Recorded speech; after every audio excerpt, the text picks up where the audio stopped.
Bonjour, je m'appelle Lasseni Koulibaly, je suis étudiant malien ici au Kenya.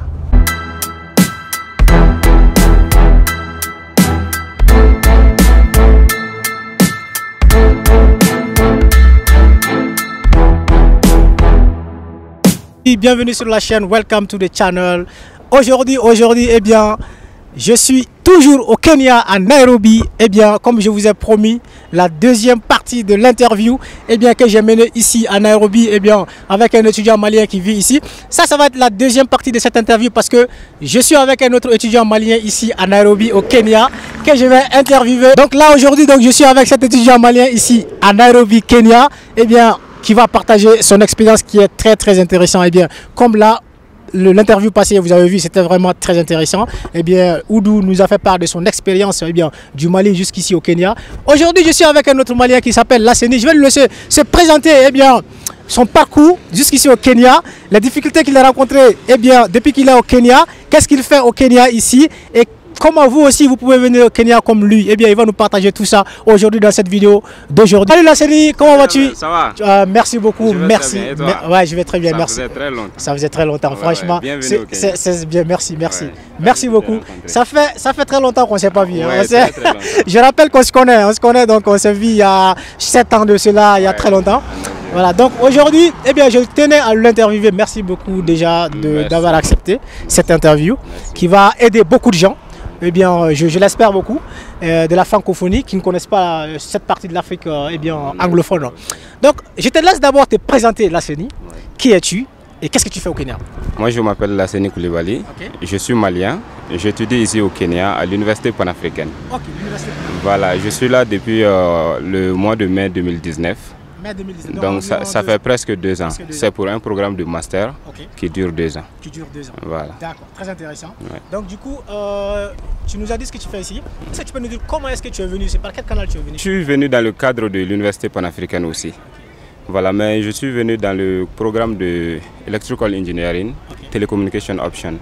Voilà, c'est une initiative de la Commission de l'Union africaine qui vise à former les jeunes africains en Afrique pour servir l'Afrique. Et pour rappel, le diplôme qui sera donné à la fin n'est reconnu qu'en Afrique parce qu'on ne peut pas se servir de ce diplôme-là ailleurs, en dehors de l'Afrique. Ça, c'est l'objectif. Bon, j'ai postulé à ce programme-là parce que je l'ai vu, ça me plaisait bien de pouvoir contribuer à cela. Et voilà, j'ai postulé à travers leur leur plateforme en ligne, voilà, où on postule. Et j'ai été sélectionné parmi les admis. Donc je me suis retrouvé ici dans ce cadre-là. Sinon le Kenya n'était pas une destination prédéterminée pour moi. Voilà, mais l'université panafricaine a des instituts. Il est fait de telle sorte que ça soit représentatif dans les 5 coins de l'Afrique. Par exemple l'Afrique de l'Est où c'est représenté ici au Kenya, l'Afrique du Nord qui est représentée en Algérie, l'Afrique de l'Ouest qui est représentée au Nigeria, l'Afrique centrale qui est représentée au Cameroun et l'Afrique australe, voilà, qui est représentée en Afrique du Sud. Voilà, donc si on veut postuler pour ce programme, on regarde juste leur plateforme. Maintenant, par rapport au programme que tu veux choisir, maintenant quel est l'institut qui prend en charge ce programme, donc tu es obligé de te postuler pour ça. Voilà, sans choisir la destination spécifique parmi ces 5 instituts de l'université panafricaine. Intéressant. Voilà. Intéressant. Donc, je sais rappeler que déjà toi, à la base, tu étais au Mali. Oui. Tu as commencé tes études au Mali, ce qui est Exactement. intéressant. Exactement. Ensuite, tu peux nous donner ton parcours. Tu as été au Mali, puis tu es passé en Algérie, c'est ça? Oui, exactement. Ensuite, à partir de l'Algérie, tu es venu ici? Oui. Ok. Donc, tu peux nous parler un peu de comment ça s'est passé très rapidement. Tu es passé de quoi à quoi jusqu'ici? Ok, moi j'ai fait les études fondamentales dans mon village qui est Ntorosso, dans le cercle de sang au Mali, où j'ai eu mon bac au lycée public de Sang. Ensuite, j'ai eu la bourse de l'État malien, voilà, qui envoie les étudiants en Algérie chaque année après le bac. Voilà, j'ai été parmi les admis de cette bourse-là, où j'ai été étudié en Algérie à l'université Mouloud Mamiri de Tizouzou, voilà, pendant 5 ans. J'ai eu ma licence là-bas et mon premier master. Voilà, lorsque j'étais toujours en cours de ce premier master, il y avait cette bourse-là panafricaine qui avait été lancée. dont les conditions est que pour postuler pour un master, il faut avoir une licence, et pour postuler pour un doctorat, il faut avoir déjà un master. Donc moi, j'étais toujours en cours de mon master, donc je ne pouvais pas postuler pour un doctorat. Donc j'ai postulé pour un master avec mon diplôme de licence. Maintenant, lorsque les résultats ont été apparus, ça trouvait que j'avais déjà terminé mon master en Algérie. Donc là, il y avait à choisir pour moi parce que je me disais, j'ai déjà un master, est-ce qu'il faudra aller faire un autre master? Bon, puisque c'est un autre pays africain et dans un autre programme aussi qui est différent de celui dont je suis en train de faire. Donc j'ai jugé nécessaire de venir au Kenya, faire des expériences, voir quel sera l'apport de ces expériences dans la vie. Parce que rien n'est fait pour rien. Voilà, tout a un intérêt en fait. Il faut juste savoir prendre le bon côté des choses. Voilà. Intéressant. Intéressant. Donc c'est comme ça que tu t'es retrouvé. Exactement. Est-ce que tu peux nous parler en fait de tes difficultés en fait?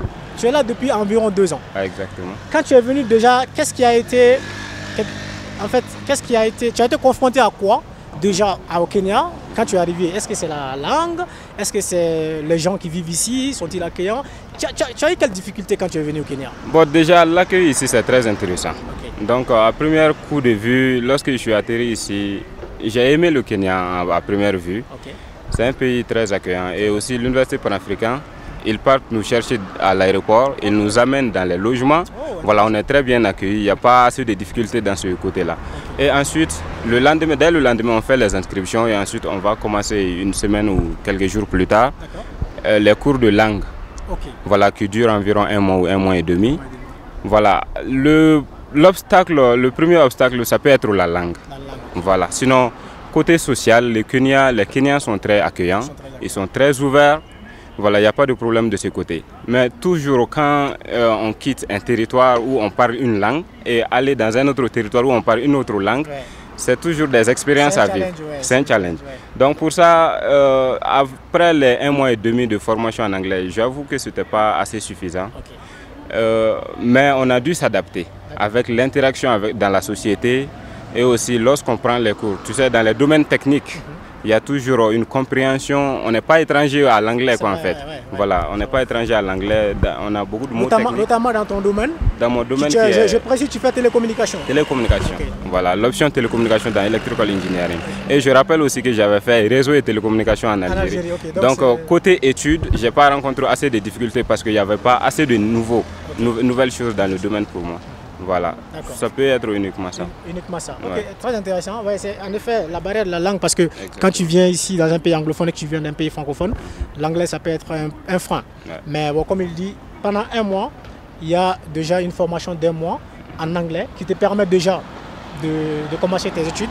Donc n'ayez pas peur de l'anglais. Non, pas du tout. C'est pas du tout très difficile. Donc si vous venez facilement, vous allez apprendre l'anglais très rapidement. C'est très intéressant.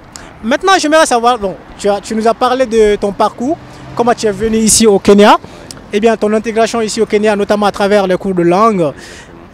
Tu nous as parlé aussi du fait que les Kenyans sont notamment accueillants, et bien ils accueillent bien les gens ici. Exactement.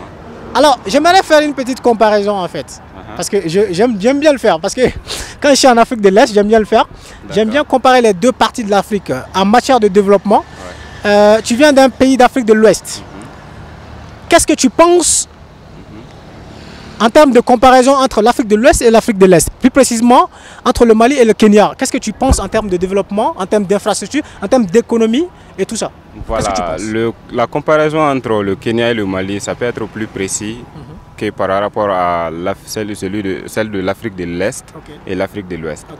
Déjà, quand on arrive ici au Kenya, on se rend compte que le Kenya est beaucoup trop avancé par rapport au Mali, sur beaucoup de plans.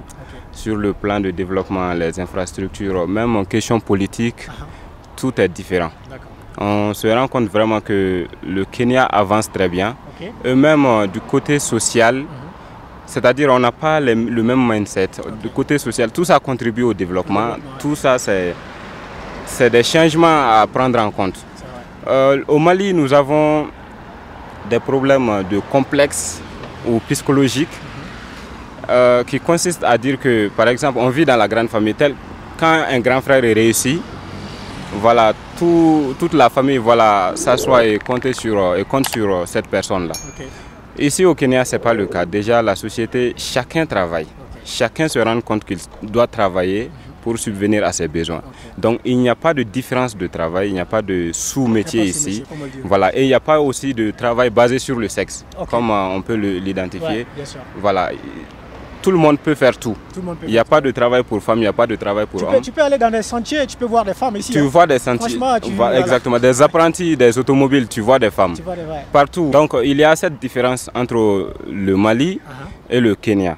Donc on peut même un peu élargir dans ce cas de l'Afrique de l'Est et de l'Afrique de l'Ouest. Parce que nous avons pratiquement en Afrique de l'Ouest les mêmes réalités basées sur ça. Je pense que c'est un problème qui est un peu culturel et aussi ajoutant des problèmes politiques. Voilà, nous avons différentes conceptions des choses. Voilà, tout ça. Donc selon toi, en fait ici, c'est le mindset qui fait vraiment la différence parce que notamment en Afrique de l'Ouest, voilà, c'est pas quelque chose de nouveau. En Afrique de l'Ouest, on est plus concentré sur ok, j'ai fini mes études, j'ai trouvé un job. Si j'ai pas de job, je m'assois, je fais rien, j'attends mon tour. En général, c'est ce qu'on fait en Afrique de l'Ouest. Ok, tu vois les jeunes dans les rues faire du thé alors qu'ils ont des licences, ils ont des maîtrises et tout. Ils attendent un poste, ils attendent d'être acceptés dans la fonction publique et tout. C'est ce que la CENI vient de dire, ce qu'il a remarqué ici en Afrique anglophone, en Afrique de l'Est, les gens n'attendent pas qu'on vienne les chercher. Ils vont chercher en fait ce qu'ils veulent. C'est différent de mindset de dire que ok, je peux faire ça, tout ce qui peut m'apporter de l'argent, je le fais. Donc ils viennent prendre l'exemple du fait que même par exemple tu peux aller sur les sentiers, tu vois des femmes. C'est pas comme si c'est quelque chose qu'ils vont faire toute leur vie. C'est peut-être qu'on fait ça pendant un moment, j'économise, je lance mon propre business. Parce que ici, c'est des vrais businessmen. Et bien c'est ce qu'il disait ici, et bien qu'il a remarqué ici au Kenya, et c'est très important d'appliquer ça également chez nous. En tout cas, c'était très pertinent.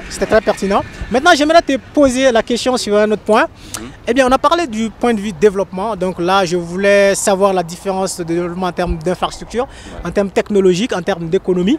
Maintenant, en termes de système scolaire, parce que quelqu'un qui se dit, ok, je suis en train de faire le bac au Mali, j'aimerais bien faire ma fac au Kenya. Je suis en train de faire la licence au Mali, par exemple, en télécommunication. J'aimerais bien faire un master en télécommunication au Kenya. Qu'est-ce que tu penses de différent entre ces deux systèmes scolaires? Bon, déjà, ces deux systèmes scolaires sont très différents. Ouais, déjà, le système francophone et le système anglophone, c'est pas le même. C'est pas le même. Déjà, quand tu observes bien dans nos universités, il y a les études, il y a des cours magistraux. Et ensuite, il y a des TD, où l'enseignant fournit des efforts pour pouvoir apporter des solutions aux exercices aux étudiants. Mais ici, dans le système anglophone, il n'y a pas ça. Il n'y a que des cours, c'est aux étudiants de se débrouiller, de chercher. En tout cas, c'est une formation qui est vraiment orientée, qualifiante. Oui. Parce que quand tu étudies dans ce système ici, tu te rends compte que tu fournis l'effort par toi-même. Et tu cherches. Et c'est la meilleure formation qu'on puisse avoir. Donc sur cette base-là, c'est très différent. Et aussi, je peux faire aussi quelques comparaisons. Quand on observe bien, dans les pays francophones, la plupart du temps, les études ne sont pas payantes. Voilà, contrairement aux pays anglophones, surtout au Kenya. Déjà, sur cette base-là, quelqu'un qui paye pour les études et quelqu'un qui ne paye pas pour les études, vous ne pouvez pas avoir les mêmes intérêts, les mêmes envies à fournir des efforts pour acquérir de la connaissance. Donc ça, c'est une différence ici. Maintenant, c'est pourquoi il n'y a pas assez de grève ici, il n'y a pas assez d'interruptions dans les études. Les gens travaillent, les gens étudient parce qu'ils savent ce que ça coûte. Voilà. Contrairement chez nous, on attend tout de l'État. On veut même que l'État paye nos notebooks. Donc à un moindre problème, on se querelle, on fait des grèves, donc on fait des interruptions et personne ne voit l'effet de la destruction de ces choses-là. C'est ça qui fait la plus grosse différence plutôt. Donc quelqu'un qui sort de ce système ici, en fait les gens se forment ici, non pas pour compter sur l'État, mais pour avoir une connaissance spécifique et aller appliquer dans un domaine spécifique. Donc ici, les gens terminent leurs études sans attendre quelque chose de l'État. Ils n'attendent pas que l'État les recrute.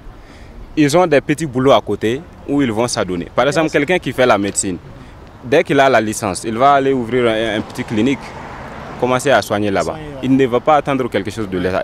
D'ailleurs, ici, les recrutements venant de l'État sont très rares. Les gens n'attendent pas cela. Chacun fait ce qu'il peut faire. Donc tout cela apporte beaucoup dans l'avancement du pays. Voilà, contrairement dans nos pays francophones où on a un master, au lieu d'aller faire quelque chose, on s'assoit dans la rue, prendre du thé voilà, disant qu'il n'y a pas de travail. Alors que ce n'est pas l'État qui crée le travail. Et l'État n'a pas les moyens de donner le travail à tout le monde. Voilà, c'est à nous de comprendre, de mettre dans notre tête que nous avons notre responsabilité dans la construction de nos pays. Voilà, l'État ne peut pas tout faire. L'État, c'est des gens que nous-mêmes nous avons choisis, voilà, pour nous diriger. Mais c'est nous qui travaillons, on travaille ensemble. Chacun apporte sa pierre de construction. Voilà. Ça, c'est intéressant, Exactement. Merci vraiment, c'était pertinent cette partie, franchement, parce que ça révèle la différence vraiment entre les deux parties du continent. Il y a d'un côté des gens qui vraiment comptent sur d'autres personnes, qui comptent sur un gouvernement, qui comptent sur un État, et d'autres parties, des gens qui comptent sur eux-mêmes. C'est-à-dire que c'est des gens qui voient la vie comme c'est moi qui dois créer cette chose. Je ne dois pas attendre qu'on vienne me donner. Personne ne viendra te donner ce que tu veux. Il faut que tu te lèves et que tu cherches. Si tu finis ton master, tu n'as pas de boulot, ben, tu réfléchis. Comment est-ce que je peux me servir de mon master pour avoir ce que je veux? Je peux créer un projet, je peux créer un business, ainsi de suite. C'est ce qu'il est en train de dire dans ce pays anglophone là, c'est ce qu'il y a. Et moi je pense qu'en francophonie, on doit vraiment commencer à appliquer ça. C'est très important. Au lieu de finir les études et d'attendre qu'on vienne te chercher, va toi-même faire quelque chose. Il n'y a pas de sous-métier. Tu commences petit et dans quelques années, tu émerges. C'est très important. Merci pour ce point, Lasseni. Alors, mon prochain point, la prochaine question que j'aimerais te poser, ça va être la question plus axée sur notamment le coût de la vie. Parce qu'on sait que les deux régions ne sont pas les mêmes. Donc, en Afrique de l'Est, ici, précisément au Kenya, où on est, c'est quoi le coût de la vie ici? Est-ce que combien faut-il concrètement, parce que les gens, j'aimerais bien que les gens sachent exactement ce qu'ils veulent venir ici. Combien faut-il concrètement pour un étudiant pour pouvoir vivre ici correctement au Kenya? Bon, pour quelqu'un qui est modeste, 150 $ à 200 $ peut être largement suffisant. Par mois? Par mois. Ok. 150 voilà, à 200 $ par mois. Pour la vie ici. Pour environ 60 000 à 70 000 francs. Exactement, pour quelqu'un qui est modeste. Voilà, donc le reste, ça dépendra. Donc ici, comparé à nos pays de l'Afrique de l'Ouest, le coût de loyer ici, c'est un peu cher. Voilà, et aussi, quand on parle des autres coûts de la vie, comme nourriture ou autre, ça dépend. Ça dépend. Donc, voilà, la cherté est surtout due au loyer, au logement. Comme partout ailleurs. Voilà. Voilà, même ça, voilà, ça dépend aussi de ce que toi tu veux. Pour quelqu'un modeste, ça peut être suffisant, un loyer de 70 à... En shilling? Non, 70 $. À 70 $? À 100 $. À 100 $. Oui, ça peut être largement suffisant. Ok. Donc ça c'est aussi dans les 60 000 francs, 50, 60 000 francs. Exactement. Donc disons avec 100 000 francs, tu peux te loger, te nourrir ici. Très bien même. Voilà. 150 000 franchement, limite 150 000 francs CFA. Ici au Kenya, tu peux... Bon, c'est pas au plein cœur de Nairobi, mais là, dans les banlieues de Nairobi. Il faut savoir aussi où vivre. Où vivre, bien sûr. C'est pourquoi il a dit pour quelqu'un qui est modeste. Exactement. Donc, avec 100 000 francs, tu peux bien vivre ici par mois. Donc voilà, donc dès maintenant, tu connais un peu les frais mensuels. Tu peux dès maintenant commencer à économiser de l'argent si tu veux venir au Kenya et te préparer un épargne. Donc c'est très important, c'était très important parce que je sais qu'il y a des gens qui vont demander cette question de comment je vais faire pour vivre. Je suis étudiant, je n'ai pas de bourse. Voilà, si je n'ai pas cette bourse de l'université panafricaine, comment je fais? Donc ça, c'était très important. En tout cas, merci Lasseni. Avant de te laisser, comme je le fais tout le temps, j'aimerais te... Ah oui, il y a aussi cette question de communauté, parce que quand je suis venu ici au Kenya, j'ai appris comme ça qu'il y avait des Maliens, et voilà, en faisant quelques recherches, j'ai tombé sur vous, que vous êtes là, parce que ça faisait longtemps qu'on s'était perdu de vue. Est-ce qu'il y a une forte communauté malienne ici au Kenya? Bon, je ne peux pas directement répondre à cette question, puisque le Kenya, c'est un pays touristique. C'est un pays très visité, et c'est un pays aussi de business. Comme on le dit, il y a beaucoup de gens qui viennent ici pour faire le business. Donc il peut y avoir un courant de Maliens qui viennent ici. Donc personnellement, je n'ai pas rencontré une forte communauté malienne ici, que des étudiants qui sont avec moi à l'université. Donc parlons de cette communauté étudiantine qui est ici. Est-ce qu'il y a une forte communauté étudiantine ici? Bon, il n'y en a pas. Parce qu'au total, nous sommes 4 Maliens. 4 Maliens, là où qui sont là actuellement. Il y a 4 autres étudiants que je connaisse qui ont été là, mais qui sont déjà rentrés au pays. Voilà, actuellement nous sommes 4 ici et nous entendons, Inch'Allah, 4 aussi nouveaux qui vont arriver dans le mois prochain. Dans le mois prochain. Voilà. Très intéressant, très intéressant. Donc il n'y a pas une forte communauté malienne qui est ici au Kenya. Et c'est compréhensible parce que c'est deux régions différentes. Exactement. Et les gens ne connaissent pas vraiment ce qui se passe de l'autre côté. C'est très éloigné. Voilà, c'est très éloigné. Le Kenya, ce n'est pas une destination de masse. pour les Maliens. Pour les Maliens, ça Voilà. c'est vrai. C'est plutôt un pays très touristique. Exactement. Ici, quand tu viens ici, pour du tourisme, il y a beaucoup de choses à faire ici. Donc, mais c'est vrai que généralement, l'Afrique de l'Ouest, à part le Nigeria, qui est anglophone, les francophones ne viennent pas ici, dans cette partie du monde. Plutôt Ghana. Ghana aussi, voilà. Donc il y a le Ghana, le Nigeria, et ils viennent pour faire du business ou autre chose ici. Très intéressant, très intéressant. Eh bien, bon, on est presque à la fin de cette interview. En tout cas, je tenais à te remercier, Lasseni. Et je suis très content de t'avoir ici et tous les autres ici à Nairobi, au Kenya. Parce que franchement, je tenais à rencontrer des Maliens ici. Parce que je me suis dit, franchement, est-ce possible qu'il n'y a pas de Maliens ici? Non, il y en a. Oui, les Maliens arrivent ici. Voilà, les Maliens sont là et d'autres Maliens aussi peuvent venir aussi. Hein. Voilà, il y a de la place ici. Voilà. En tout cas, ceux qui ont besoin, ceux qui sont intéressés par cette université panafricaine, je laisserai peut-être un lien sous la vidéo qui va vous permettre d'aller sur leur plateforme. Et de voir les formalités à remplir pour pouvoir venir soit au Kenya, soit en Afrique du Nord, l'Algérie, en Afrique du Sud ou en Afrique. Voilà. Donc il y a beaucoup de pays qui sont concernés par ça. Permets-moi de préciser sur ce point aussi. La plateforme de cette université panafricaine, elle n'est pas toujours ouverte. Que lorsque les candidatures sont lancées. Voilà, même si tu entres le lien maintenant, ça ne va pas être accessible. En général, c'est quand est-ce que la candidature est... Bon, la candidature, ça varie en fait. Ça varie. Il n'y a pas de date fixe pour la candidature, pour le lancement de la candidature, mais c'est en fonction des promotions qui sont déjà là. Oh, d'accord. Voilà. Si la promotion actuelle finisse, exactement. Ils lancent notre candidature pour la prochaine. Voilà. Pas qu'ils finissent complètement, mais ils voient l'évolution de la promotion qui est en cours. Voilà, pour lancer la candidature. Et les nouveaux doivent arriver lorsque les autres vont terminer leur examen pour commencer la recherche. Par exemple, la nouvelle promotion qui doit arriver en mois de mars, début mars. Et maintenant, la promotion précédente qui est la 7e promotion, voilà, va terminer en fin février, leurs examens. Et ensuite, ils vont débuter leur année de recherche. Ici, le master aussi, ça fait 2 ans. Une année de cours continu qui fait 2 semestres et une autre année qui est pleinement en recherche.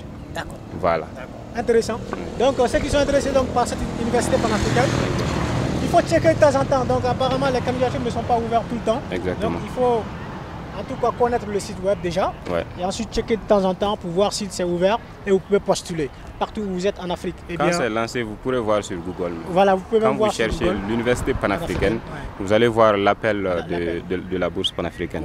Voilà, et vous allez juste suivre le lien et aller postuler. Les conditions ne sont pas aussi rigoureuses. Voilà. Donc c'est ouvert à tous les Africains. De la diaspora et ceux qui sont là en Afrique. Tant que tu es africain, ça t'intéresse. Exactement. C'est très intéressant. Ok, merci Lasseni, franchement, pour cette interview. Et voilà, j'espère que vous avez aimé cette interview. Et si vous avez des questions sur le Kenya, comment venir au Kenya en tant qu'étudiant, n'hésitez pas à les poser. Je leur demanderai leur avis là-dessus. Je pourrais vous les communiquer sans souci. Donc, si vous avez aimé cette vidéo, n'hésitez pas à la partager avec d'autres personnes parce que ça peut intéresser beaucoup de gens. Parce que même moi, je ne connaissais pas cette opportunité d'université panafricaine. Donc, il y a peut-être beaucoup de gens autour de vous qui ont la possibilité d'avoir cette opportunité mais qui ne l'ont pas. Donc, vous pouvez partager cette vidéo, vous pouvez les en parler, ça peut les aider, c'est très intéressant. Moi, de mon côté, quand même, je suis très ravi de t'avoir ici. Et je te remercie beaucoup pour cette interview. Voilà, et je t'en prie. Et ça me fait plaisir de te rencontrer encore une fois. Encore une fois. Et j'espère que ça ne sera pas la dernière. Non, sûrement pas. Sûrement pas. On espère. On espère. Merci beaucoup à ceux que... merci beaucoup de nous avoir suivis.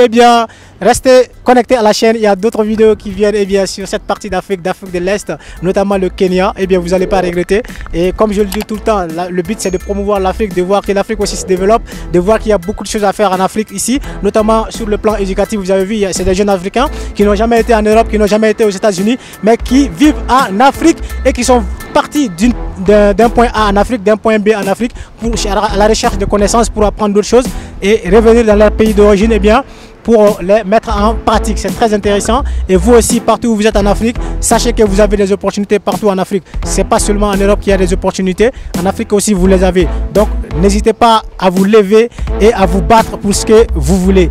Sur ce, on se quitte. Je vous dis à la prochaine dans une autre vidéo. Peace.